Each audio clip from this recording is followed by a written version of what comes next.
ഇന്നൊരു Valakappu function attend ചെയ്തു കേട്ടോ. ഞാൻ ആദ്യമായിട്ടാണ് വളകാപ്പ് ഫംഗ്ഷൻ അറ്റൻഡ് ചെയ്യുന്നത്. ഞങ്ങളുടെ ഫ്രണ്ട്സ് സത്യേച്ചിയുടെയും അശോകേട്ടൻ്റെയും ഇളയ മോൻ സന്ദീപിൻ്റെ വൈഫിൻ്റെ ആയിരുന്നു വളകാപ്പ്. അപ്പോൾ സ്റ്റേജൊക്കെ നല്ല അടിപൊളിയായിട്ട് ഡെക്കറേറ്റ് ചെയ്തിട്ടുണ്ട്. അതാ ഇതുപോലെ ബ്യൂട്ടിഫുള്ളായിട്ട് പാവകളെയൊക്കെ വെച്ച് സ്വീറ്റ്സും ഒക്കെ വെച്ചിട്ടായിരുന്നു അലങ്കാരങ്ങളിട്ട നല്ല സൂപ്പർ ഫംഗ്ഷനായിരുന്നു. ഫസ്റ്റ് ടൈമാണ് ഞാനിത് അറ്റൻഡ് ചെയ്യണം. അതുകൊണ്ട് തന്നെ ഞാൻ വളരെ എക്സൈറ്റഡ് ആയിരുന്നു കേട്ടോ. ഓരോ കാര്യങ്ങളും ഞാനിങ്ങനെ ക്യാമറയിൽ പകർത്തിയായിരുന്നു കേട്ടോ. നമ്മളെല്ലാ ഫ്രണ്ട്സും ഉണ്ടായിരുന്നു. മെയിനായിട്ട് ലേഡീസാണ് ഈ ഫംഗ്ഷൻ അറ്റൻഡ് ചെയ്യുന്നത്. പ്രഗ്നൻസിയുടെ 8 മന്ത് 9 മന്തൊക്കെയാണ് ഈ ചടങ്ങ് നടത്തുന്നത്. അപ്പോൾ പെൺകുട്ടിയുടെ വീട്ടിൽ നിന്നും ആൺകുട്ടികളുടെ വീട്ടിൽ നിന്നുള്ള ആൾക്കാരൊക്കെ അറ്റൻഡ് ചെയ്യും. കൂടുതലും ലേഡീസാട്ടോ ഇത് അറ്റൻഡ് ചെയ്യുന്നത്.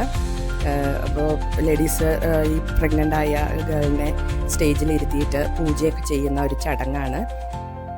എൻ്റെ എല്ലാ ഫ്രണ്ട്സും ഉണ്ടായിരുന്നു കേട്ടോ. കുറച്ച് പേര് വന്നില്ല, കാരണം വർക്കിംഗ് ഡേ അല്ലേ. അതുകൊണ്ട് കുറച്ച് പേരെ ഞങ്ങൾക്ക് മിസ്സായി. എന്നാലും വന്നവരൊക്കെ ഞങ്ങൾ അടിച്ചു പൊളിച്ചു.